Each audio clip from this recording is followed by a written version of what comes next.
Om Shanti. This is the scientific analysis of divine versions. Today is 20th of June 2025 and the topic is from body consciousness to soul consciousness. देह अभिमान से आत्म अभिमान की यात्रा. ब्राह्मण से फरिश्ता बनने का विज्ञान. Okay. So आज हम एक बहुत ही सटल और एडवांस्ड इनर ट्रांसफॉर्मेशन की बात करते हैं. ब्राह्मण से फरिश्ता बनने की यात्रा. ये यात्रा सिर्फ भावनाओं या साधारण संकल्पों से नहीं होती, बल्कि इसके पीछे बहुत गहरा साइकोलॉजिकल मैकेनिज्म होता है. चलिए अब इसे एक एक करके समझते हैं बहुत साइंटिफिक एंड लॉजिकल तरीके से. So the first topic is आत्म अभिमान वर्सेस देह अभिमान, a shift in operating system. बाबा कहते हैं अगर बाप से प्यार लेना है तो आत्म अभिमानी होकर बैठो.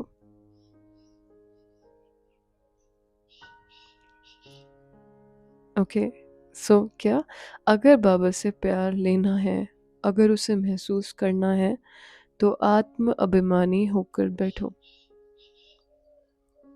साइंस कहता है जब हम आई एम दिस बॉडी सोचते हैं तो ब्रेन का डिफॉल्ट मोड नेटवर्क एक्टिवेट होता है जो ईगो, आइडेंटिटी, डिजायर्स और सर्वाइवल से जुड़ता है.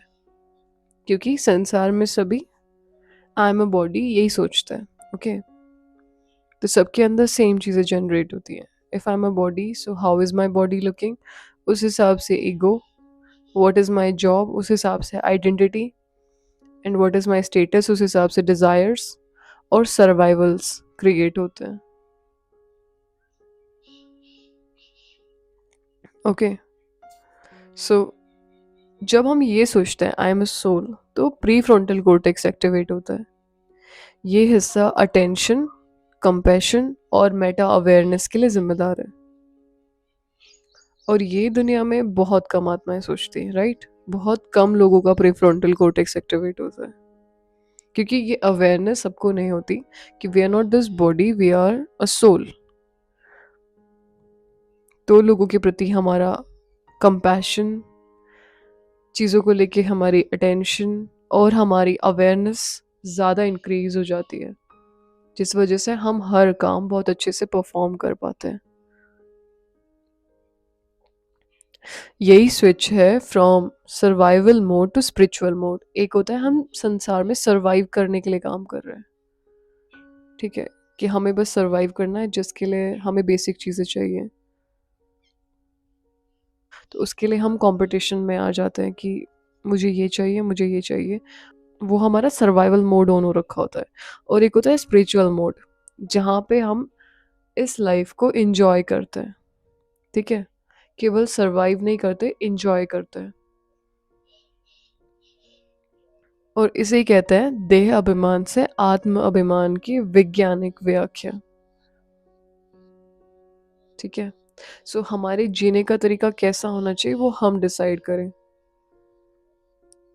सर्वाइवल मोड में होना चाहिए या स्पिरिचुअल मोड में. स्पिरिचुअल मोड में हमें ज्ञान होता है चीज़ों का कि ये संसार क्या है, कैसे चलता है, मैं कौन हूँ. और सर्वाइवल मोड में क्योंकि ज्ञान नहीं होता तो हम केवल जैसे संसार चल रहा है वैसे सर्वाइव करने की कोशिश करते हैं. हमेशा एक एंग्शियस स्टेज में रहते हैं, मुझे अभी ये अचीव करना है, मुझे अभी ये अचीव करना है, मुझे फिर वो अचीव करना है, और लास्ट में हम शरीर छोड़ देते हैं. इस चीज़ को लेके हमें अवेयर होने की ज़रूरत है. सर्वाइवल मोड से बाहर आने की ज़रूरत है, थोड़ा स्पिरिचुअल मोड में आने की ज़रूरत है. और वो कब होगा, जब हम देह अभिमान से आत्म अभिमान की तरफ बढ़ेंगे. एक चीज़ का जब हमें पता चल जाए कि अभी मुझे पता है कि मैं आत्मा हूँ, I am a star, I am a spark in this body, I am controlling this body, तो हमारी कॉन्शियसनेस परमानेंटली शिफ्ट हो जानी चाहिए. ना कि हम बार बार फिर देह अभिमान की तरफ आए कि I am a body, I am a body. नहीं, आपको पता है you are not a body. एक बार पता होने के बाद फिर हमारी कॉन्शियसनेस शिफ्ट हो जानी चाहिए. और अगर नहीं हो रही है तो अपने को बार बार याद दिलाना चाहिए कि I am not this body, I am a soul. दुनिया के लोग अपने आप को बॉडी समझते हैं, but actually I am a soul. दुनिया के जैसे रिएक्ट ना करूं मैं, because I am a beautiful soul. उससे एक शिफ्ट क्रिएट होता है हमारे ऑपरेटिंग सिस्टम में। नेक्स्ट पॉइंट इज फरिश्ता बनना, high vibration living.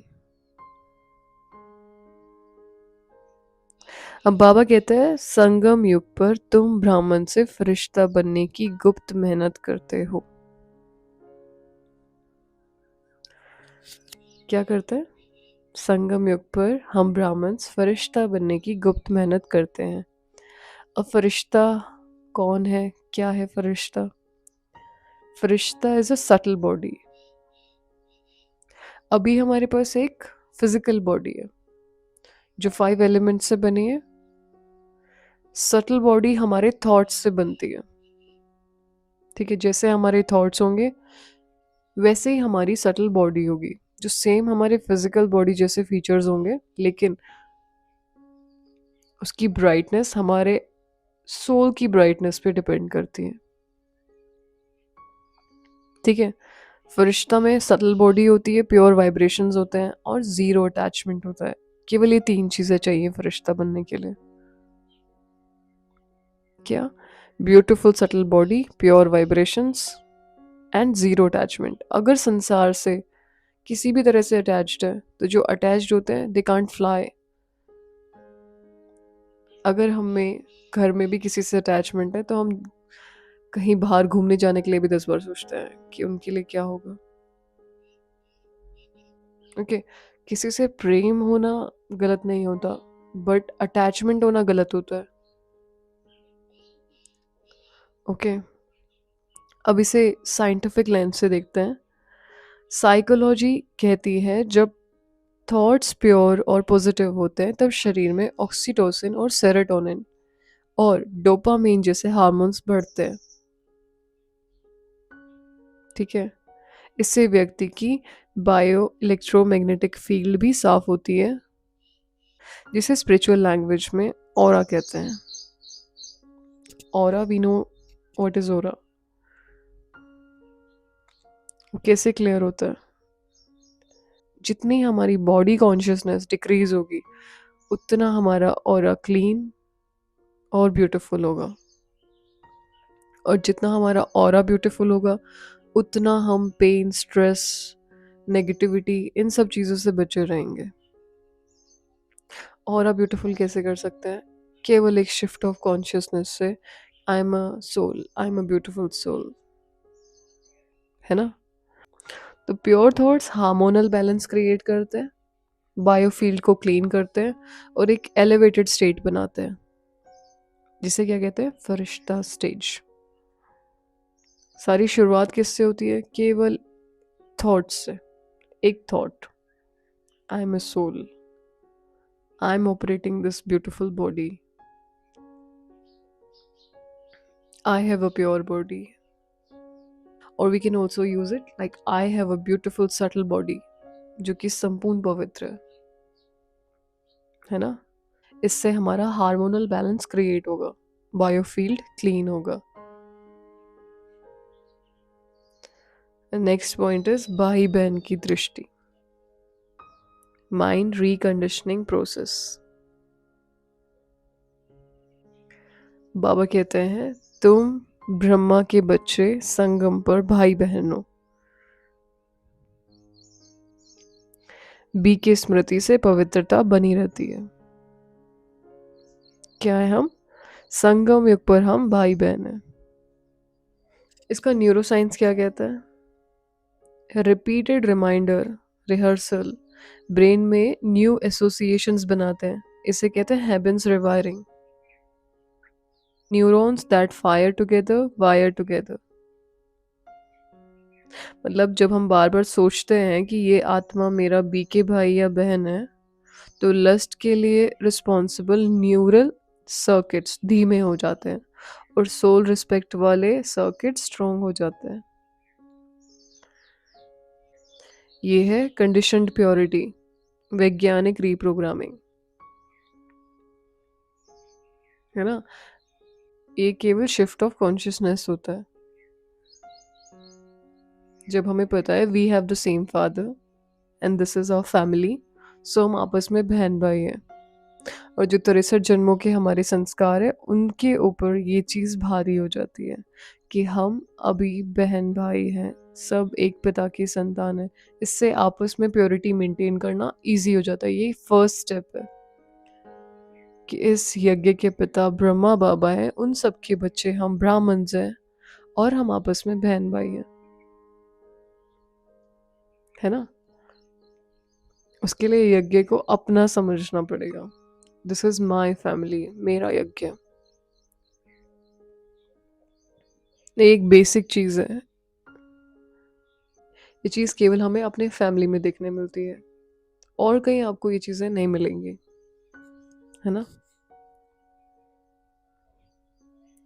Next point is Brahma से Vishnu, time loop transformation model. So एक बहुत पावरफुल टॉपिक है। ब्रह्मा सु विष्णु, विष्णु सु ब्रह्मा कैसे बनते हैं, है ना। सो टाइमलाइन थ्योरी के अनुसार ब्रह्मा जब अपने लास्ट बर्थ में होते हैं तो वो जो सोल होती है वो मैक्सिमम तमो प्रधान स्टेज होती है ना। जब तक वो दादा लेखराज थे और बाबा ने उन्हें नाम दिया ब्रह्मा, तब तक वो अपने मैक्सिमम तमो प्रधान स्टेज में थे। फिर उन्होंने पुरुषार्थ करना शुरू किया। 33 ईयर्स उन्होंने पुरुषार्थ किया, तब वो क्या बने, Vishnu, beginning of Satyuga and the maximum सतो प्रधान स्टेज। सो बेसिकली ब्रह्मा बाबा को अपनी मैक्सिमम तमो प्रधान स्टेज से मैक्सिमम सतो प्रधान स्टेज में आने के लिए 33 ईयर्स लगे बस। ओके उन्होंने पुरुषार्थ किया, अपनी कॉन्शियसनेस को शिफ्ट किया, बार बार प्रैक्टिसेस की, डिटैचमेंट फील की, ठीक है, सेवा की, चारों सब्जेक्ट्स में प्रॉपरली काम किया, ज्ञान योग धारणा सेवा, हर चीज को समझा। And then now he is at maximum सतो प्रधान स्टेज। सो हमें अपनी स्टेज चेक करनी चाहिए, हमें कितना टाइम लगेगा अपनी मैक्सिमम सतो प्रधान स्टेज पर आने में, ठीक है। ट्रांसफॉर्मेशन पाथ में क्या क्या चीज़ें होती हैं। ट्रांसफॉर्मेशन ब्रह्मा, तमो प्रधान ब्रह्मा से फिर वो बने रजो प्रधान ब्रह्मा और फिर बने सतो प्रधान विष्णु। सो जब हम पुरुषार्थ करते हैं तो हम रजो प्रधान होते हैं। अभी ना तो हम संपूर्ण तमो प्रधान है, ना हम संपूर्ण सतो प्रधान है, तो हम हैं रजो प्रधान। वो भी सब नंबरवार पुरुषार्थ अनुसार है। ओके विष्णु से ब्रह्मा बनने में 84 जन्म लगते हैं। गिरने में टाइम लगता है लेकिन चढ़ने में टाइम नहीं लगता। ओके ब्रह्मा से विष्णु बनने के लिए सिर्फ 1 सेकेंड, जब आत्मा सच्चे भाव को पहचानती है। तो बाबा के अनुसार ब्रह्मा से विष्णु बनने के लिए केवल 1 सेकेंड लगता है। एक शिफ्ट ऑफ कॉन्शियसनेस होता है। जैसी किसी चीज़ की अवेयरनेस हो जाती है ना, किसी चीज़ का पता चल जाए तो वो दृष्टिकोण हमारा उस चीज़ को लेके बदल जाता है। ओके जैसे अगर हम धरती पे होते हैं तो हमें लगता है सूरज धरती के चक्कर लगा रहा है। साइंस ने हमें बताया एक्चुअली धरती सूरज के चक्कर लगाती है। ओके तो हमारी कॉन्शियसनेस शिफ्ट हो गई। अब हमें पता है कि हम एक सोलार सिस्टम में हैं, धरती सूरज के चक्कर लगाती है, साथ में 7 प्लैनेट्स और भी हैं, ऐसे गैलेक्सीज हैं, राइट। हम मिल्की वे में रहते हैं। ऐसे जब हमें ये पता है कि I am not this body, I am a soul, I am operating this body, मैंने पूरे 84 जन्म लिए हैं। फर्स्ट स्टेज में मैं देवता था, द्वापर के बाद मैंने 63 जन्म लिए हैं। सो ये अवेयरनेस आने के बाद, ये चीज़ पता होने के बाद भी अगर हम बॉडी कॉन्शियसनेस में रहते हैं, मतलब हमें पहला या तो निश्चय नहीं है, इस चीज़ पे पूरा भरोसा नहीं है, या तो हम इस चीज़ को सीरियसली नहीं ले रहे हैं, है ना।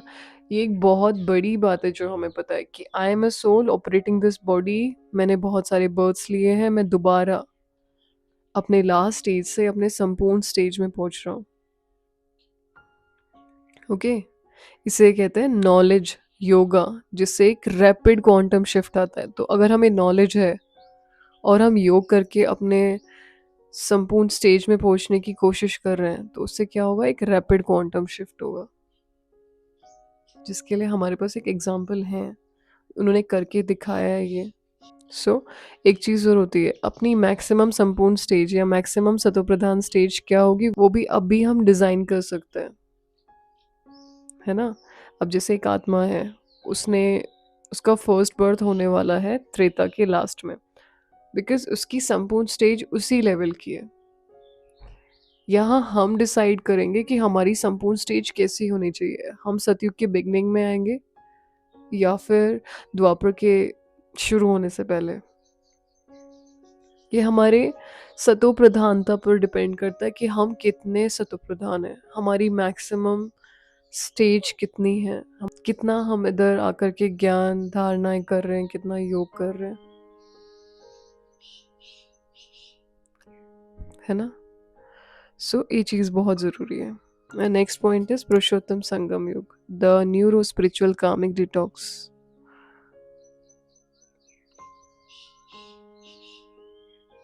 बाबा कहते हैं ये पुरुषोत्तम संगम युग है, आत्मा वापस प्योर बनने की यात्रा पर है। ठीक है, तो अभी हम वापस से प्योर होने की यात्रा पे। अब देखते हैं कि संसार में दुख बढ़ गया है ना, क्योंकि सभी जो अपने कामिक अकाउंट्स बने हैं उन्हें सेटल करने में लगे हुए हैं। ठीक है, सबके वो कामिक अकाउंट सेटल होंगे किसी ना किसी तरह से, क्योंकि जो साइकिल है वो पूरा होने में आ रहा है, इसीलिए दुख भी बहुत बढ़ गया है ना। अभी यहाँ पे नए कामिक पैटर्न्स नहीं बन रहे, पुराने जो किए हुए कर्म है वो आपस में सेटल हो रहे हैं सबके। अब हम देखें, हम अपने पुराने कामिक पैटर्न्स को फेस करके सेटल कर रहे हैं या फिर योग करके सेटल कर रहे हैं। या तो हम योग करके अपने प्योरेस्ट स्टेज की तरफ बढ़ सकते हैं, या तो हम उन्हें केवल भोग ना करके सेटल कर सकते हैं, है ना, फेस करके सेटल कर सकते हैं, जिसमें हमारा कोई फायदा नहीं होगा। सेटल तो अपने आप भी हो जाएंगे, है ना। डिटॉक्स का यहाँ जो अर्थ है उसे कहते हैं टॉक्सिन्स को बाहर निकालना। टॉक्सिन्स मतलब पास संस्कार, लस्ट, ईगो, एंगर। जब आत्मा बाबा को याद करती है तो एक डीप माइंड क्लेंजिंग प्रोसेस होती है। साइंस में से कहते हैं न्यूरल प्रूनिंग और न्यूरोजेनेसिस। जब पुराने खराब थॉट्स हटते हैं, नए एलिवेटेड थॉट्स जनरेट होते हैं। ठीक है, वैसे ही जैसे मोबाइल के चर्चे क्लियर करते हैं, वैसे ही आत्मा में पुराने कर्म चर्चे क्लियर होते हैं। आजकल मोबाइल में एक ऑप्शन आता है ना, क्लियर चर्चे करके, कोई भी ऐप्स में ऑप्शन आता है कि आपको इस ऐप की चर्चेज क्लियर करने हैं, तो हम क्लियर चर्चे कर देते हैं, उससे स्टोरेज थोड़ी फ्री हो जाती है। वैसे ही हमारी आत्मा में विकर्मों की स्टोरेज बढ़ी हुई है, हमें उसे क्लीन करना पड़ेगा याद से, रिमेम्बरेंस से, है ना। केवल ज्ञान सुनना इज नॉट इनफ। ज्ञान सुना जाता है याद करने के लिए, याद को बढ़ाने के लिए। सारा ज्ञान केवल इसलिए है ताकि हम भगवान की याद में बैठ सके डिफरेंट डिफरेंट तरीकों से, है ना। अगर हम केवल ज्ञान सुन रहे हैं और हमें योग करने में इंटरेस्ट नहीं है, तो उस ज्ञान का भी कोई फायदा नहीं है। ज्यादातर हम ब्राह्मण्स के साथ यही प्रॉब्लम है, हम ज्ञान तो सुन लेते हैं बट हमें योग में बैठना पसंद नहीं है, हमें याद करना पसंद नहीं है, हमें वो ज्ञान को प्रैक्टिस करना पसंद नहीं है। इसीलिए हमारे अंदर कोई चेंजेस भी नजर नहीं आते, है ना। इट इज़ लाइक दैट कि मेरे पास फ़ोन है, मेरे पास उसका चार्जर भी है, लेकिन मुझे चार्ज नहीं करना उसे। चार्जर लेके घूमना है साथ में, फ़ोन की बैटरी 1% पे ही रखनी है, बट चार्ज नहीं करना, है ना। अगर ज्ञान ले लिया है तो उसे यूज़ करके योग भी लगाएं, और इस पुरुषोत्तम संगम युग पे अपने पुराने कामिक पैटर्न्स को डिसॉल्व करें, अपने अंदर के टॉक्सिन्स को निकालें, अपनी आत्मा की स्टोरेज को विकर्मों से फ्री करें। उसके बाद हल्कापन फील होगा।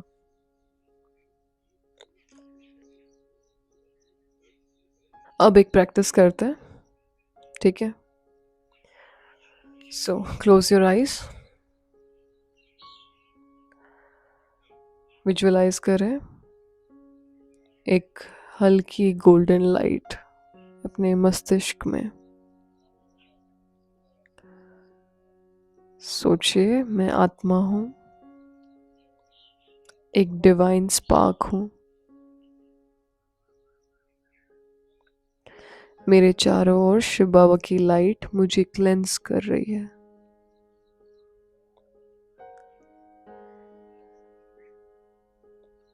तीन बार डीप ब्रीदिंग करें। Inhale the purity and exhale the negativity.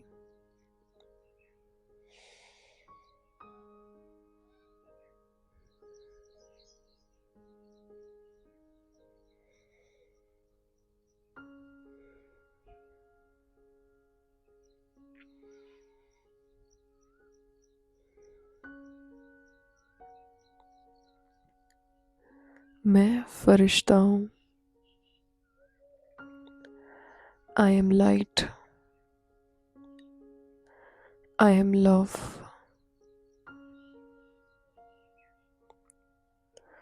मैं बिल्कुल स्ट्रेस फ्री हूँ।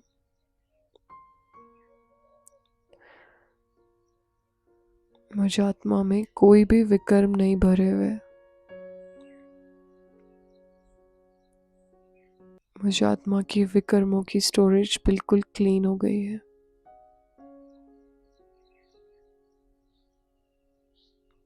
मैं बिल्कुल लाइट महसूस कर रही हूँ।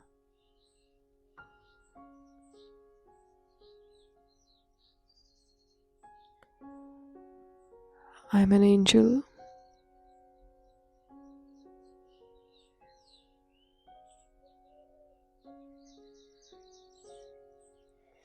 ओम शांति।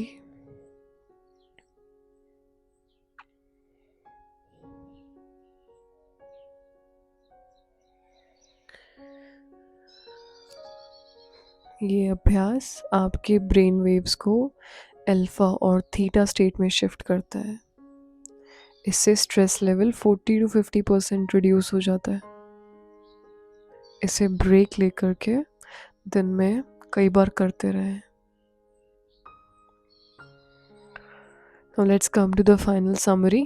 देवता से ब्राह्मण तक का एक साइंटिफिक मैप।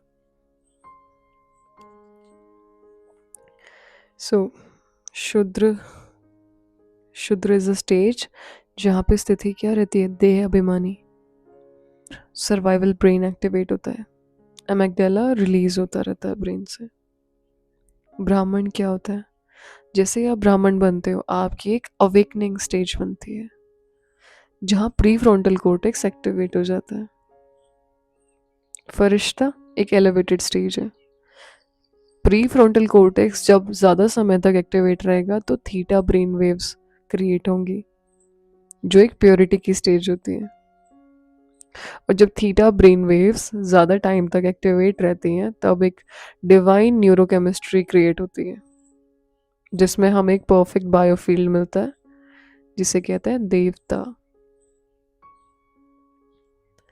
सो ये एक बहुत ह्यूज ट्रांसफॉर्मेशन प्रोसेस है जो शुरू होता है ब्राह्मण बनने से। और ब्राह्मण बनना कब से शुरू होता है, जिस दिन आप कहते हो मेरा बाबा, भगवान को जिस दिन अपना फादर मान लेते हैं उस दिन से ये प्रोसीजर शुरू होता है। ओके सो आज का वरदान क्या है, बाबा कहते हैं सर्व संबंध एक बाप के साथ रखने वाले अथक और वैज्ञानिक और विघ्न विनाशक भव। जब आत्मा का अटैचमेंट सिर्फ एक सोर्स से होता है ना तब डोपामाइन डिपेंडेंसी एक्सटर्नल वर्ल्ड पर नहीं होती। अभी हमें संसार की जस्टिफिकेशन चाहिए, हमें लोगों से चाहिए कि लोग हमें बोले आप अच्छे हो, तब हम खुद को अच्छा समझते हैं। हजारों लोग जब हमें बोलेंगे ओ यू आर डूइंग गुड, तब जाके हमें भरोसा होता है yes I am doing good, है ना। और जब हम एक बाबा से अटैच हो जाते हैं ना, सिर्फ एक बाबा से कनेक्टेड होता है, तब जो हमारी डोपामाइन डिपेंडेंसी है वो एक्सटर्नल वर्ल्ड पे नहीं होती है।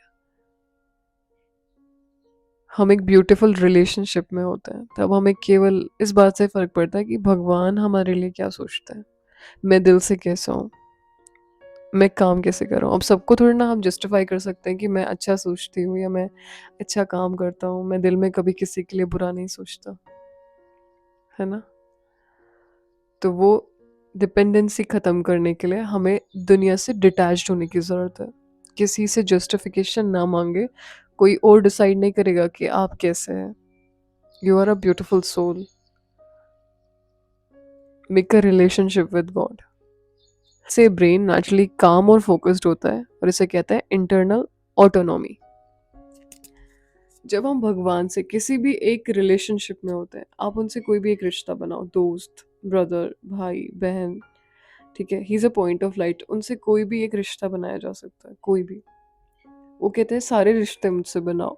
शुरुआत हम करते हैं एक रिलेशनशिप से, एक दोस्त बनाए उन्हें, उनको भले ही नाम से बुलाए, उनका कोई भी नाम रखें और उनसे कनेक्ट करें अपने आप को। उनसे हर वो चीज़ डिस्कस करें जो आप अपने फ्रेंड से डिस्कस करते हैं, और वैसे ही डिस्कस करें जो आप संसारिक फ्रेंड से डिस्कस करते हैं, ठीक है।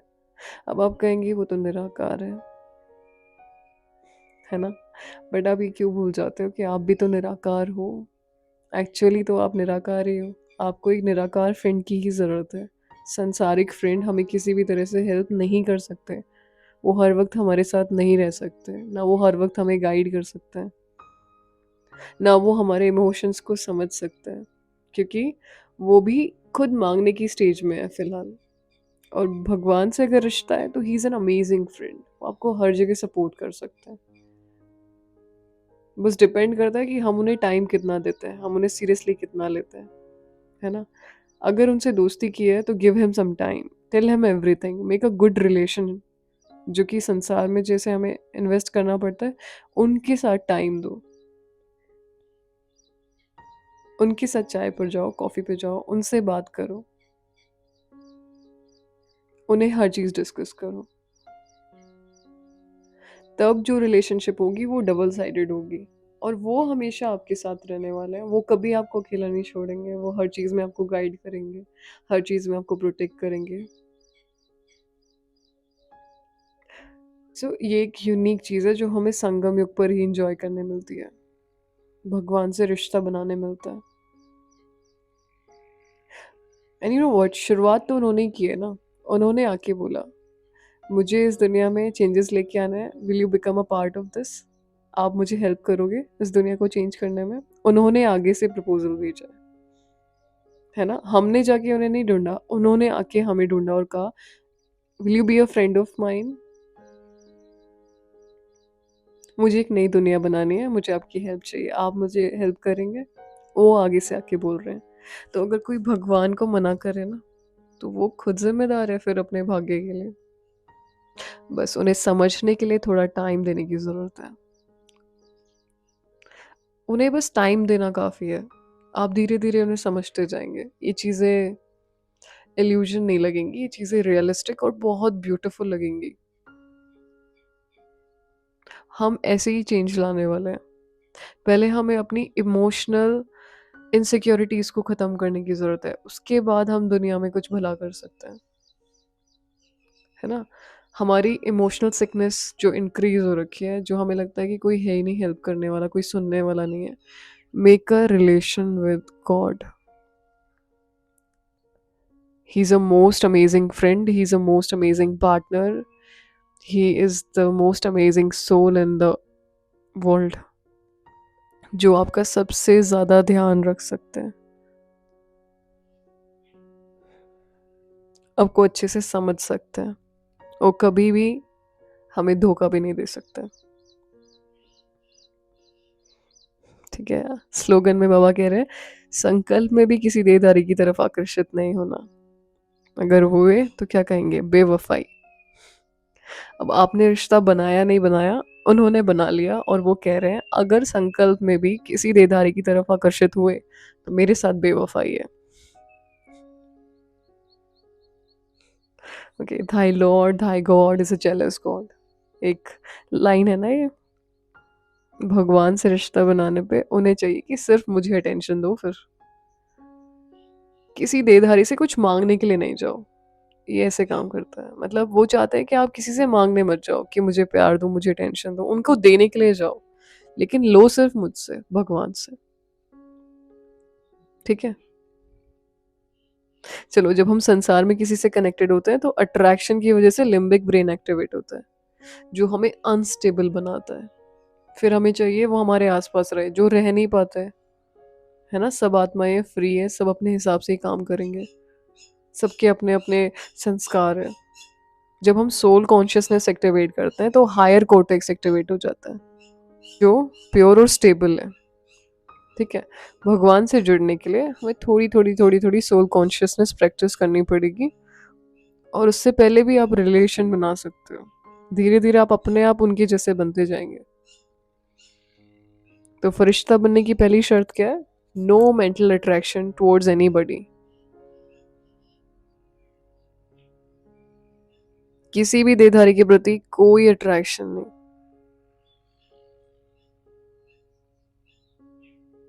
है ना। सो यही थी आज की लॉजिकल साइंटिफिक डिकोडिंग। अब आप इसे अपने डेली लाइफ में इम्प्लीमेंट करें, एक चेंज लेके आए खुद के अंदर, तभी इन रिकॉर्डिंग्स का कोई फ़ायदा है। अगर हम केवल सुन रहे हैं और हमारे लाइफ में कोई चेंजेस नहीं आ रहे, सो ये भी वेस्ट हो रहा है एक तरह से, है ना। सो अपनी लाइफ को ब्यूटीफुल बनाए, संगम योग है उसे एंजॉय करें। संगम की हर सेकंड बहुत ब्यूटीफुल हो सकती है। शुरुआत करो एक रिलेशनशिप की, आज ही एक रिश्ता बनाना, बताना कि बनाया है कि नहीं बनाया। ठीक है। उसका कुछ भी नाम रखे, उसे अधिकार से बोले। ओके। ओम शांति।